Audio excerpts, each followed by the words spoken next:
శ్రీ గురుభ్యో నమ. శ్రీ మహాగణాధిపతయే నమ. శ్రీ సరస్వతి నమ. భక్తులారా, వాల్మీకి మహర్షి రచించిన శ్రీమద్ రామాయణం యథాతథంగా చెప్పుకున్నాం. ప్రతి శ్లోకం దాని అర్థం. ఇందులో భాగంగా నిన్నటి వరకు మనం బాల, అయోధ్యారణ్య, కిష్కింద, సుందరకాండలు పూర్తి చేశాం. యుద్ధకాండలో 84 సర్గల వరకు చెప్పుకున్నాం. ఈ రోజున 85వ సర్గ చెప్పుకుందాం. చెప్పుకునే ముందు వాల్మీకి మహర్షిని ప్రార్థన చేసుకుందాం.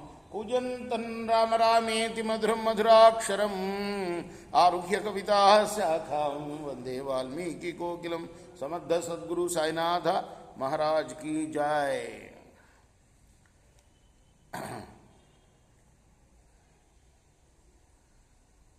విభీషణుడు చెప్పింది విన్నాడే కానీ రాముడు సరిగ్గా అర్థం చేసుకోలే. ఆ తర్వాత ఆ వానర వీరుల సమక్షంలో విభీషణుని చూసి, ఓ విభీషణుడా, నువ్వు నాకు చెప్పింది సరిగా బోధపడలేదు, మళ్ళీ చెప్పు, నీ అభిప్రాయం ఏమిటో తెలుసుకుంటాను అన్నాడు.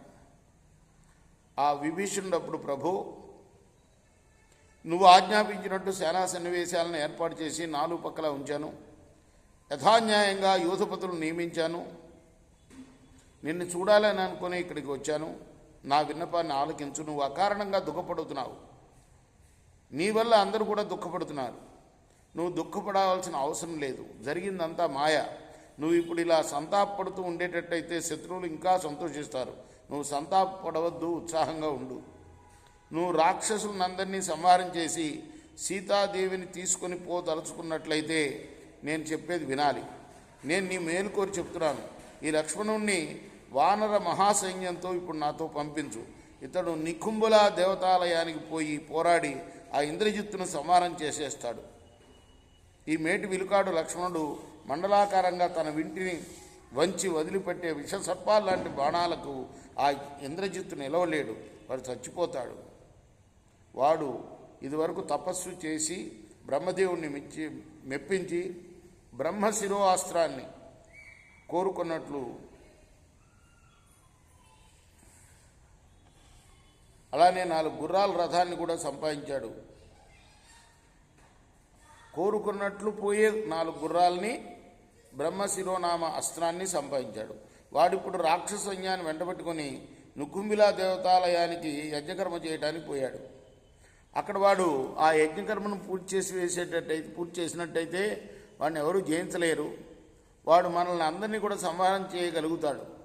నికుంబిలా దేవతాలయంలో ఇంద్రజిత్తు హోమం పూర్తి చేసే లోపల ఎవడు వాడిని అడ్డగిస్తాడో వాడి చేతిలోనే ఆ ఇంద్రజిత్తు చచ్చిపోతాడని బ్రహ్మదేవుడు చెప్పాడు.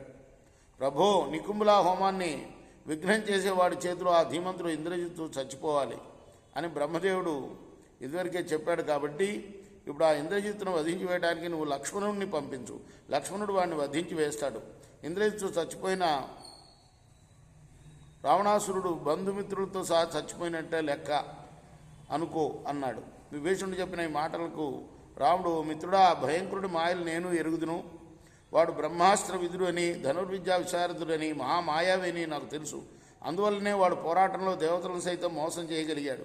వాడు రథం మీద అంతరిక్షంలో తిరుగుతూ మేఘాలు కమ్ముకున్న సూర్యుడిలాగా కనపడకుండా పోతాడు అని చెప్పి లక్ష్మణుని వంక చూసి, తమ్ముడా, నువ్వు సుగ్రీవుణ్ణి, హనుమంతుని, జాంబవంతుని, తక్కిన వానరయోధపతులను వారి సైన్యాలని, భల్లూకు సైన్యాలని వెంటబెట్టుకుని పో. సర్వం తెలిసిన ఈ భీషణుడు తన 4 మంత్రులతో నీ వెంట ఉంటాడు. నువ్వు ఆ మాయాబల విశారదుని ఇంద్రజిత్తును వధించు అని చెప్పాడు. అప్పుడు ఆ అత్యద్భుత పరాక్రమంతుడు లక్ష్మణుడు కవచం తొడుక్కుని బంగారు కార్ముకము, బాణాలు, ఖడ్గము తీసుకుని సంతోషంగా యుద్ధ సన్నద్ధుడై రాముడి పాదాలకు నమస్కరించి ప్రభో, నా ధనస్సు నుండి వెలువడే బాణాలు ఆ భయంకరాకారుడి యొక్క శరీరాన్ని భేదించి వాడిని వధించి తామర కళ్ళలోకి పోయే హంసల్లాగా పోయి లంకాపట్నం అంతటా వ్యాప్తి చెందుతాయి అని చెప్పాడు. ఆ జ్యుతిమంతుడు అలా చెప్పి రాముడికి ప్రదక్షిణ చేసి ఆయన పాదాలకు నమస్కారం చేసి ఆయన మంగళాశీర్వాదం పొంది నికుంబిలా చైత్యానికి ప్రయాణమయ్యాడు. అనేక వేల మంది వానర యోధులను వెంటబెట్టుకుని, హనుమంతుడు భల్లూక సేనలను వెంటబెట్టుకుని, జాంబవంతుడు వానర సైన్యాలను వెంటబెట్టుకుని, అంగద, సుగ్రీవులు తన 4 మంత్రులు వెంటబెట్టుకుని విభీషణుడు అప్పుడు లక్ష్మణుడు వెంట నడిచారు. దూరాన వ్యూహాలుగా ఉన్న రాక్షస సైన్యాన్ని ఆ లక్ష్మణుడు చూశాడు.